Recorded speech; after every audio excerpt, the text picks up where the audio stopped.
吃的，那他很开心嘛，他就跑到地下室去吃斋食。那吃完斋食，你说他要不要再进去？他不要进去了，他趁四下无人没有人注意他的时候，他进去赶快丢着，赶快跑掉。他就开车很高兴，哇，这个斋食真的不错吃，就开车就离开了。结果呢，他说他的眼皮从离开这个光明山开始跳，眼皮一直跳，一直不停的跳。他说他这个人很可爱，就摸摸他的眼皮说眼皮不要跳。如果有事发生，你就停止，我就开车慢一点，所以你不要跳。这个眼皮有没有跳？有没有理？没有理，照常跳。啊，他说那是不是我经书没有拿？他又摸摸他的眼皮，就说眼皮不要跳。如果是经书没有拿，我改天一定会去拿。如果浅浅眼皮有没有停止跳？没有，还是持续跳。他想算了，我怎么会这么去拿？很奇怪，他这里一转弯呢，眼皮就不跳了。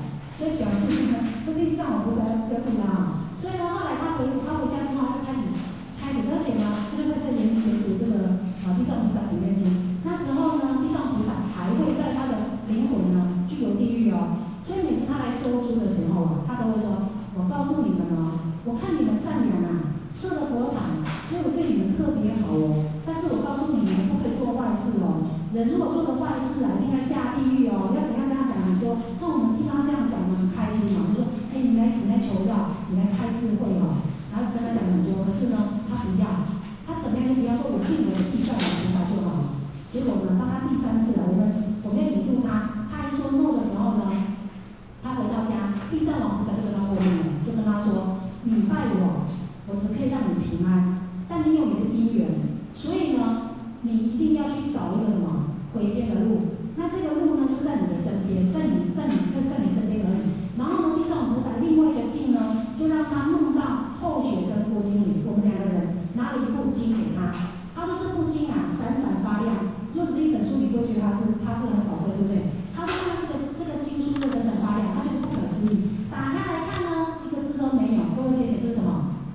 佛字，也是佛字，但是我们的这个佛性，对不对？自信佛。所以呢，他就觉得很纳闷啊。他打电话来说，为什么梦到你们两个拿一部经给我们，可是里面一个字都没有？不可能，一部经里面一个字都没有啊。那或许呢，就借这个机会度他。好，所以他就求到了。那求到之后，他也非常的诚心了。好，再来呢，各位姐姐，这就是我们的新加坡后来的灵德佛堂，后来就迁移了，迁移了。那左上角这张就是我们当时呢带着一些同学，带着同学去开法会的一些盛况，那时候我在地铁站的外面嘛，在集合。好，那各位姐姐，你们看一下左上角，你们看左上角，不过这有点暗哦。左上角的1、2、3、4，看第4个先生，只看到一个头了，有没有？有看到一个头吗？你们认真的看一下啊，或许我常讲他。因为他是候选去年到新加坡去，然后候选呢，他的内容就是在最左边有一点概念哦，最左边这个领讲师，那他就跟候选说，师姐，你难得来新加坡，我就是说请你吃饭，而且说吃饭不用了，喝茶可以。他说哥哥说上次去台湾你们很热情接待他，所以你这次来新加坡，他一定要接待你。然后你说那好吧，那会不会是自助餐？他说哥哥餐厅订好了，那我们就去那个餐厅嘛。就到餐厅之后啊，往后学的习惯是这样，看到我就叫他做什么？设佛堂，三区不离口，而且他本身就在设佛堂。所以呢，后学在吃饭啊，吃了几道菜，或者就说大哥，你为什么不要设佛堂呢？他就很惊讶啊，为什么要设佛堂？或许就跟他讲，他说设佛堂多少费用？或许就跟他讲。那第二天他说，那你们可以来我家里看看，可以设佛堂吗？啊，那后学呢就去跟他们家看一看，各位浅浅。左上角这就是他们家的佛堂。然后你去的时候啊，去新加坡他们的那个神龛大部分都是钉在墙壁上，很小的哈。他当然可爱，他就跟他说：“我跟你说，你要设佛堂啊，有一个条件，你要吃素。”他老婆就说：“吃素啊，那叫我老公吃好了。”那新加坡的男人就是心好男人，知道吗？老婆说了算。所以老婆叫我吃素，我就吃素好。那他就说：“好吧，那我就吃素。”但是呢，他很可爱，他就很贵呀。或许那时候是对他笑的。你的皮肤呀，你讲你叫我设佛堂，当门道是你看歹使吼，他就跪着马上就问说，师妹，这个讲师讲叫我设佛堂，你看好无？我就过了3分，就讲安尼，咱兜是有灵感吼，安尼像咱兜是你个观音妈祖啦，不是观音妈祖啦，你个心中有换新的，还是要嫁夫的？那个神明就说要换新的哦，那所以后来他们就很开心啦，就离开新加坡，结果呢回来1个月啊。这个理想是摆在表面上，但当初我想当起来，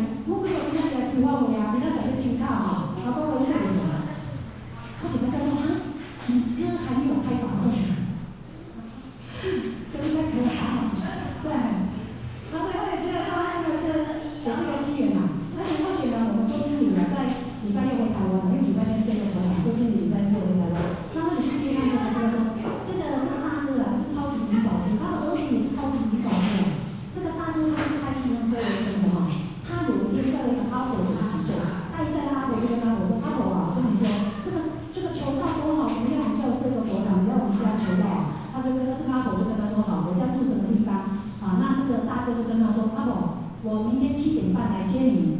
各位姐姐，他没有跟阿婆说早上还是下午，这个阿婆说早上7点半。你先装好一点，不要晚上7点半嘛。他很怕的他跟这个阿婆在讲道的时候，各位姐姐，他是跪着讲，因为阿婆年纪很大，他阿婆听不到，他是跪着讲，所以阿婆说他很感动。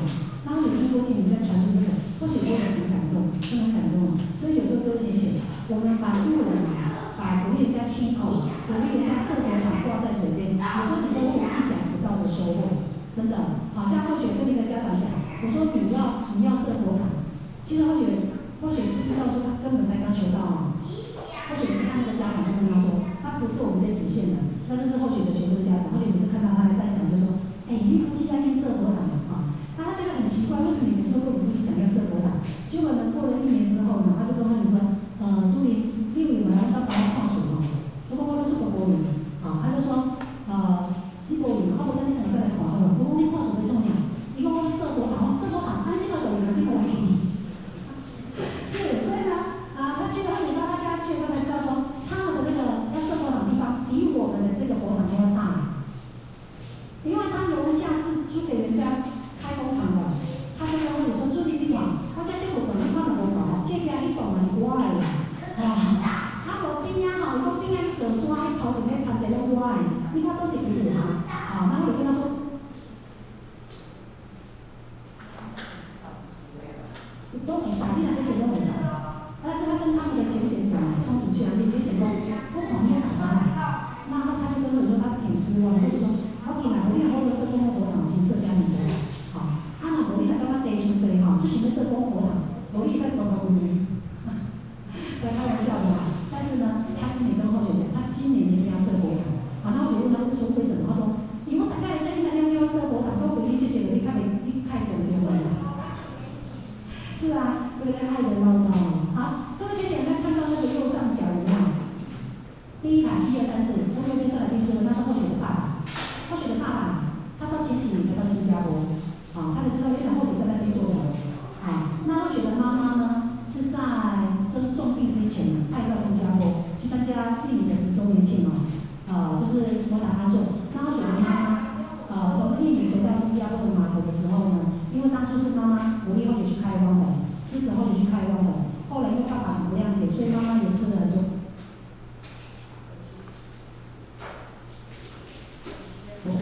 所以呢，妈妈在那个码头的时候呢，她就望着海，她就跟后雪说：“我这一生中做了一件最不后悔的事情，就是就是鼓励我的女儿来这个地方开荒。当我看到这么多的众生得救了，我非常的开心。可是妈妈回来台湾之后呢，就中风了。那3年多之后，她就回来了。可是后雪就觉得很感恩妈妈，没有妈妈呢，我就没有今天的后雪可是后雪常跟妈妈开玩笑说：妈妈，我跟季风火老师商量我跟妈妈说，就是跟老师讲，那你跟爸爸呢永生永世不要留美。那如果呢永生永世需要很大的功德没有关系，连来都不要来，我来就好了，对不对？我将来报你的亲分。我说妈妈你赚很多，因为你这辈子养我照顾我就要生生世世来回报你的恩情妈妈说妈妈请拍手。是所以后来妈妈可是后雪就在妈妈身上学了很多，因为后来妈妈她得癌症她中风呢，后雪从来没有在她的嘴巴呢听到任何抱怨的话，都是感恩的话所以后雪也是觉得妈妈真的很不简单。好，这里我们回到在新加坡开荒在新加坡开荒其实一开始各位姐姐你知道，人没有人生地不熟，对不对？又没有带着朋友其实你知道刚开始虽然是以读书的名义，可是你要渡人好不好渡？虽然设了佛堂好不好渡？还是不好渡所以我们申请到那个地方，虽然设了佛堂，可是呢，我们道路刚开始也放不开，所以或许跟那个郭经理我们那时候新加坡很漂亮它几乎每个社区前面都有一个很大的那个平原那或许常常跟郭经理我们常坐在那个草坪那边，望着天空唱那个师徒歌给老师听，然后常常掉着眼泪很感伤。那我们一开始去那个地方，郭经理的身体比较健康他这方面就没有这个问题，那或许就比较惨一点，因为后来去就水土不好，然后就严重过敏，那后来吃了那个药都之前恐怖了，吃了那个药舌头肿2倍，那个手脚撑得好像快爆破那种感觉那胸口很严重的那个灼热感跟疼痛，啊，那整个脸都肿大哦，很恐怖。我觉得想我可能死在新加坡了。结果呢，你看，真的上天慈悲啊，或许居然还活着，对不对？然后呢，第二次呢，也是还蛮惨的哈，就是我们新加坡那时候搬不开，后来转到印尼的时候呢，后雪也是突然之间呢就呼吸困难了。那我们礼拜一要飞印尼雅加达，然后应该是礼拜六，后雪有这个状况，那郭经理他就哭了哈，他就说你怎么会突然这样？好像呼吸快要停止这样子。那后雪就看他哭，后雪跟他说：“你哭什么？对不对？人生呢，最后都免不了一死。我跟你讲，你不要哭，你赶快记我的那个提款卡编号。”他说记这个干什么？我说你把我的钱全部领出来，因为后雪里面有100多万，后雪去国外念书，爸爸妈妈汇了100多万给后雪，然后后雪他说你把钱全部领出来，帮我分3等份，一份呢帮我去给到场，一份呢帮我拿回去给我的爸爸妈妈，一份帮我给那个清修小姐用。结果呢，郭靖就一直哭着，我不要，你这个钱你自己用啊。那或许他们一直哭着，觉得很可怜，对不对？或许就说，你不要哭啊，我这个死没有关系，你就把我的那个什么，这个躯壳烧一烧，帮我撒在大海。你都听都相信嘛，是不是？他说你不可以死哦，要死也不可以死在这里，对不对？所以或许呢，他看他们哭得那么伤心，或许突然之间这个意念就可能说，老师，不能再让或许，再让读我多活几年吧。突然之间，或许感觉好像有一个东西在后雪的胸口在烧，觉得是从里面来到外面。后来呢，郭靖就说：“你的身体虚弱，不要去印尼了。”或许跟他说：“如果礼拜一我还有呼吸，我们就去；如果我礼拜一没有呼吸的话，你还是要去开方啊。”所以后来呢，很奇怪啊，就突然或许那个意念啊，可能上天慈悲在测试我们，所以然后后来或许就 OK 了，就没事了。好，还有我们去那边啊。刚开始在那边度了很多同学，可是很不幸的，有一天有一位新的同学来，他在台湾读政治大学，那他回到新加坡也是去读语言学校，那他到那边听到我们是碰到的，哇，就跟全班同学讲，趁我们不在的时候跟全班同学讲，我告诉你哦，这2个人是对你们很好啊。我说对啊，时常邀你们去他们家吃饭喝茶，对啊，是不是找你们去开法会？是啊。是不是常叫你们去活动？但是我们没有活动。是啊，我告诉你，一贯道都是这种招数的，你们不要被他骗了。所以我们隔天到学校去的时候啊，各位浅浅知道，那个全班的同学把我们2个当成什么？外物，真的。所以呢，我就被排挤了一个学期。然后那时候我就想，那没有关系吧，对不对？所以还是要坚持到。Victory treasures for new doll receivers。